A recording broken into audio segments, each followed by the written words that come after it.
Hello, I'm Ryan McEachran, and welcome to a very special edition of The Dig, as we will be having a conversation about truth and reconciliation. The mining industry in Canada is the largest heavy industrial employer of Indigenous peoples, and will probably continue to grow as we explore and develop mineral resources. I feel that I am not fully educated and probably naive regarding this topic, and it is my hope that through this conversation, maybe you as well, may better understand and help you through this journey of truth and reconciliation in our professional and personal lives. To help us better understand where we are and where we need to go, joining me is Lana Eagle. Lana runs her own consulting firm, helping Aboriginal communities and industry work together to build a reconciliation framework. Lana is no stranger to our industry, as she is a director with the PDAC and director with the Association of Mineral Exploration of British Columbia. Let's bring on Lana and have this discussion. Hi, Lana. Welcome to The Dig. I'm really glad to be here. Thank you for the invitation, Ryan. Excellent. Well, I think it's a very important topic, and I'm really it's our pleasure to have you here so we can have this conversation. So again, thank you very much for being with us. Thank you. And I'm happy to be calling in today from Campbell River, which is located on Vancouver Island, for those that may not quite know the geography of Canada and the extent of Canada. But I'm also situated on the traditional territories of the Quayaka, the Wiwe-Kai, and the Wiwe-Kum First Nations. And so this is where Campbell River is situated. For those that have been here, you know it's a lovely part of Canada.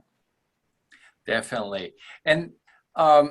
And I think maybe this is a great place for us to maybe start our conversation, is with regards to exactly the acknowledgement that you've done, Lana. There's, I've read in the news recently, there seems to be a little bit of criticism, I think it's a word, or debate about what non-Indigenous people should be doing or saying when it comes to acknowledgements. What are your thoughts on that? Well, I think for me, it's always about respect, and it's always about coming from a place of being genuine. So, if someone wants to acknowledge, where they are meeting or where they're calling in from, and they're not Indigenous, but they come from a place of being genuinely wanting to respect the people that they're calling, where the land is and where they're located, I don't see any fault in that. And especially, I don't want to be that person that's going to think critically every time somebody makes a land acknowledgement, whether that person is genuine. But I think what I see and often hear is it's a place of being respectful. And for a lot of people that are non-Indigenous and making those land acknowledgements, it really comes, to feeling awkward in those first few times that it's done, because nobody wants to make a mess of it, if you will. So I think to find that place in your heart that where you can speak from a genuine place and to say it in those tones, I think makes all the difference in the world. Excellent. That makes a complete sense.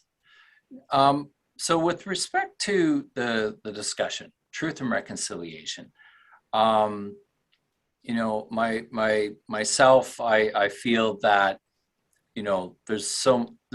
there's a very broad and vast topic. And I think it's important for us maybe to start from a context, from a historical standpoint, but I say that word very lightly because it's not very deep into our history. I was shocked to find out from my own child that the last residential school was closed in Rankin Inlet, 1997, which, I was my jaw dropped when I heard that. I didn't realize how recent we're talking here. But I was wondering if you could help us maybe just put context to this.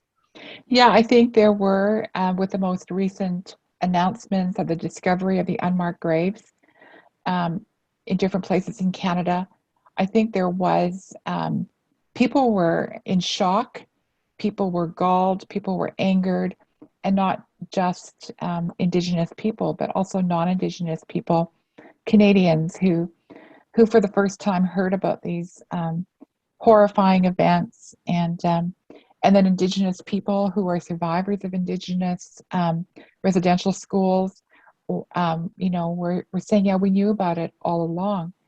And I think Canadians were genuinely mortified, and that still continues.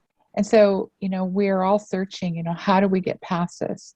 And so you mentioned a very interesting word, and that is education. And I think that's a starting place. And I think it's important to recognize that not all history is the same. We know that in Canada, there's over 600 First Nation, Inuit, and Métis communities. And so where you may be located, wherever your project is and whatever kind of project you have, whether it's mining or pipeline or forestry, it's important to build those relationships with those people in whose area that you're in. And that history, whether it's in Western Canada or Quebec or Ontario or in the Maritimes or in the Prairie provinces, will differ. And not only are you learning about the history of the residential schools, but you're also learning about the culture and history of the local First Nations. So it is about being able to ask, and it is about being able to listen. And I think some of us may have gotten to the place where we have built relationships, we have built agreements, and we have signed agreements between communities and companies without even really going down the path of better understanding the history, the residential school history of the community that we're working in. I think that's really important. And, to be able to have those conversations with the community, with members of the community, comes after taking serious time to build a level of trust. And, if you think about it, we all have our own histories. And, for you to admit that, your parents split up, or your child has left home, or something awful has happened in your life, you're not just going to go blurting that out to a complete stranger.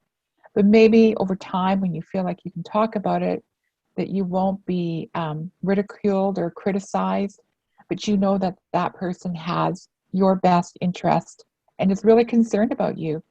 Then you start to share that information. And I think there has to be a level of trust between Indigenous communities and industry.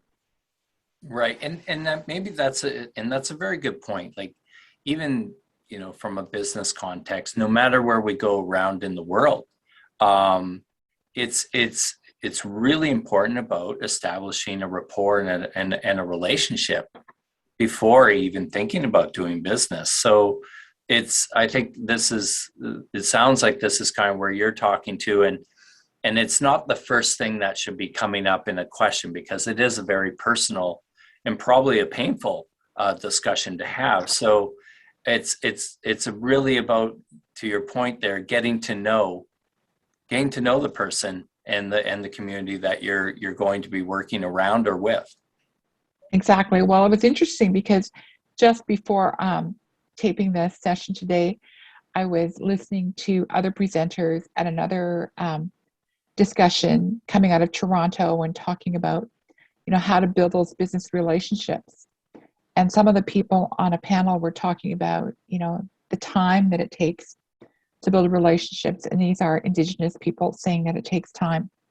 So we as Indigenous people recognize that, relationship building does take time. And this is why my mantra has always been getting in there early and establishing that relationship. I think we live in a society, and certainly it's much sped up by, the expectations that we have, with the internet and social media and all of that things become instantaneous. But in the Indigenous world, things slow right down, and building that trust takes time.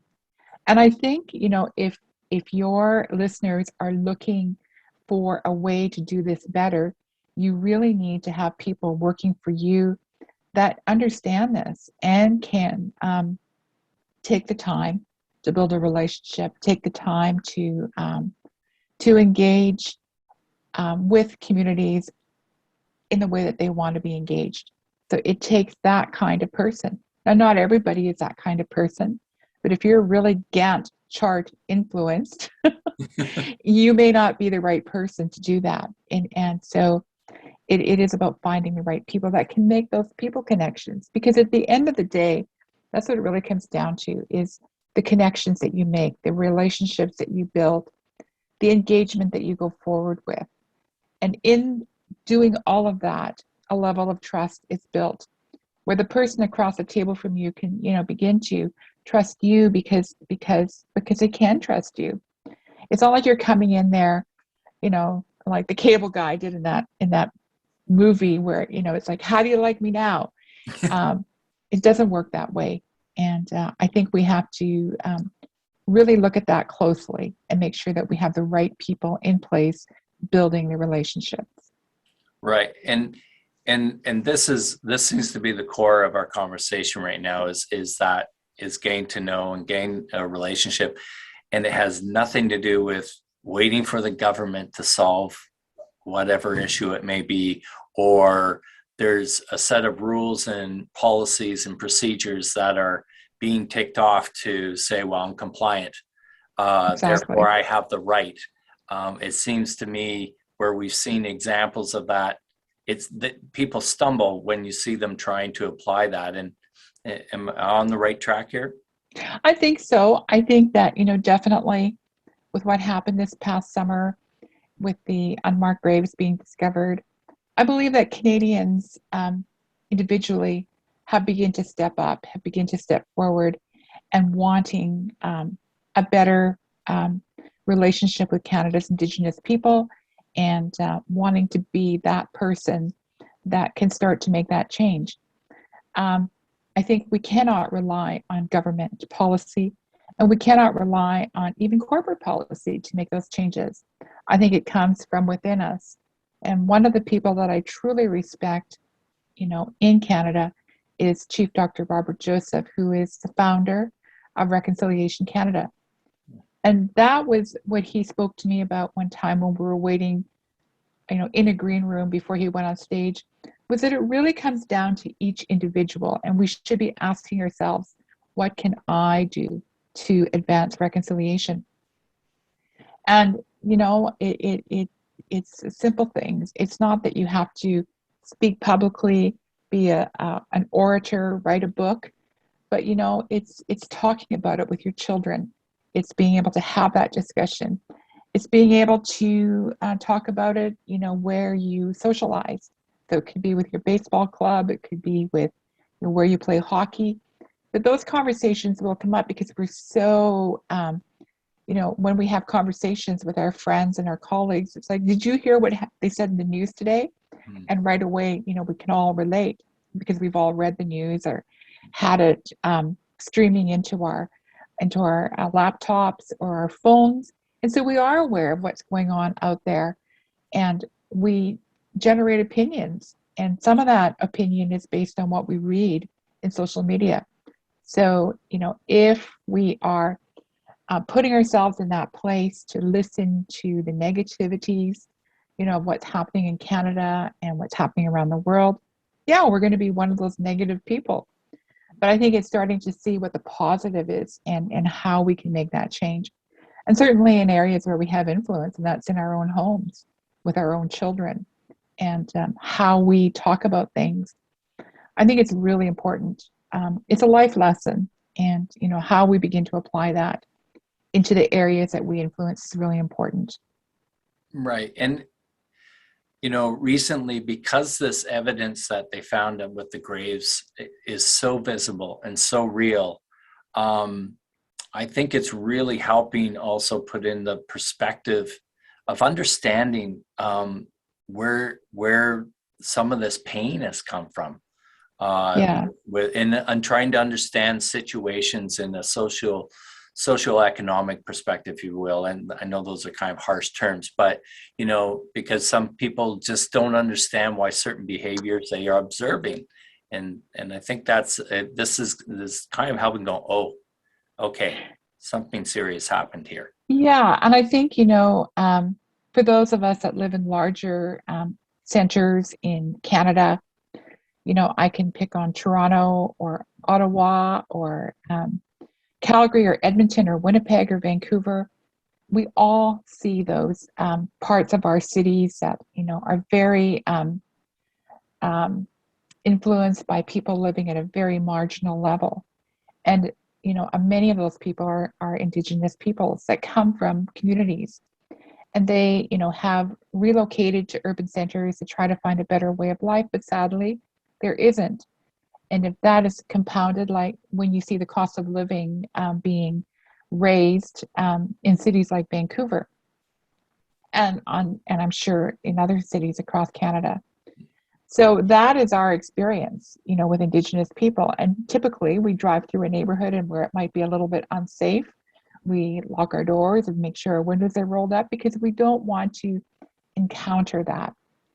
But I think what has to be understood or should be understood is that people just didn't wake up one day and say, you know, I want to live on the downtown east side in Vancouver and struggle and be called names and, you know, barely exist and that sort of thing. And I think that people got there because of the intergenerational problems that have come out of residential school where children were removed from their families, and that's how they grew up.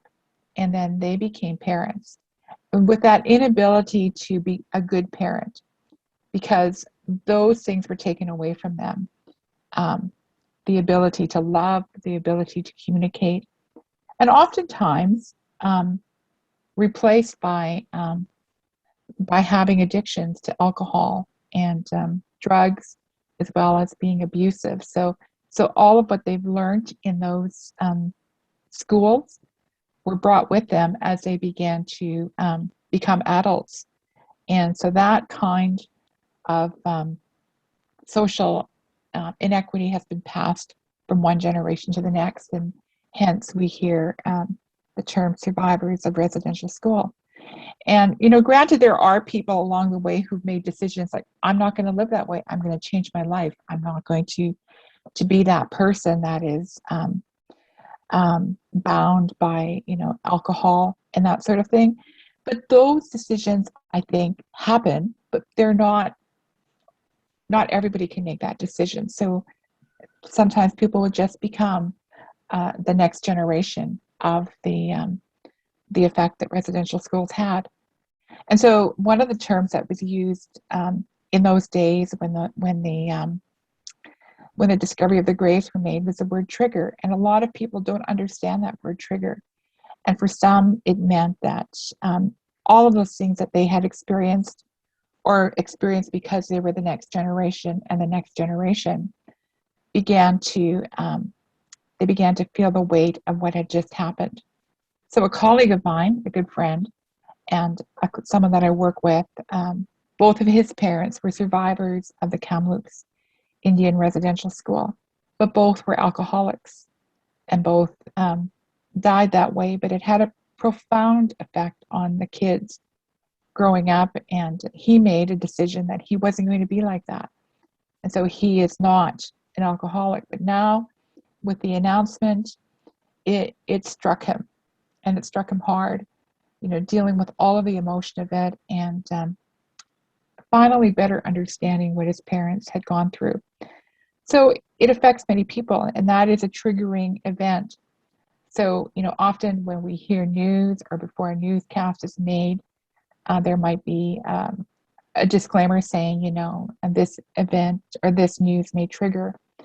And so I think it's important to understand that this is one of the reasons why we are the way we are, is what the effect of residential schools had on the culture of Indigenous people. And it is intergenerational, and it keeps going on and on and on and on. But I really truly believe that as Canadians begin to acknowledge that this really did happen, and that really does affect our society, and we find ways to listen and ways to understand and ways to move on, I think in so doing, we create a better Canada, one that is accepting of Indigenous people and one that wants to work with Indigenous people. And I guess that's really our path forward here, is to, you know, be appreciative and understanding of what has happened, and recognizing, and as we'll say here, acknowledging it, and to have a better perspective of the why things are the way they are. And I think it kind of comes full circle with our conversation, that at the end it comes down to a conversation with two people, and being able to appreciate, understand, and build trust and respect in that regard to move forward. And that's my perspective. That's what I'm hearing. Exactly. It is about building that trust.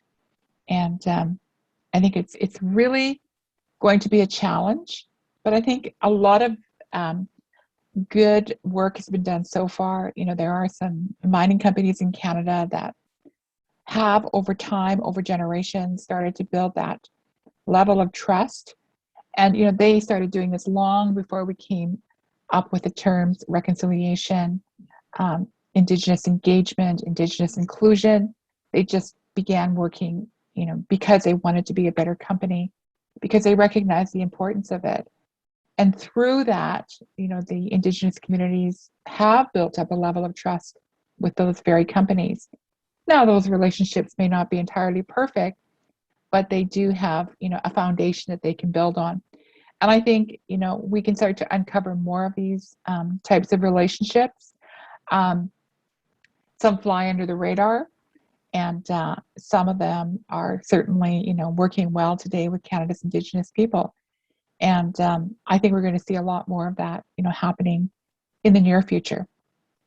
Well, and that's a very a promising outlook, and I'm glad that's how you're viewing it, and I want us to further leverage that. So for companies that are interested in wanting to, say, rely on your or tap into your expertise and knowledge to help them along this journey, how can they contact you, Lana?